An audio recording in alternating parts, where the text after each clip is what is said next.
حضرت صلی اللہ علیہ وآلہ وسلم اپنے حجرے سے نکلے، لوگوں کو شب قدر بتانا چاہتے تھے۔ وہ کون سی رات ہے؟ اتنے میں دو مسلمان آپس میں لڑ پڑے۔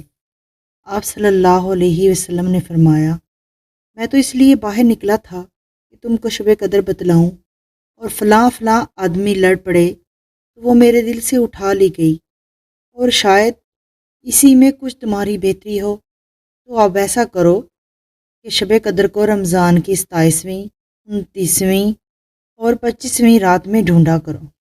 صحیح بخاری حدیث نمبر 49۔ نبی کریم صلی اللہ علیہ وسلم کے چند اصحاب کو شب قدر خام میں رمضان کی 7 آخری تاریخوں میں دکھائی گئی تھی۔ پھر رسول اللہ صلی اللہ علیہ وسلم نے فرمایا، میں دیکھ رہا ہوں کہ تمہارے سب کے خواب 7 آخری تاریخوں پر متفق ہو گئے ہیں، اس لیے جسے اس کی تلاش ہو وہ اسی ہفتہ کی آخری طاق راتوں میں تلاش کرے۔ آخری عشرے کی طاق راتیں 21، 23، 25، 27، 29 مراد ہیں۔ صحیح بخاری حدیث نمبر 2015۔ رسول اللہ صلی اللہ علیہ وسلم نے فرمایا، شب قدر کو رمضان کے آخری عشرہ کی طاق راتوں میں ڈھونڈو۔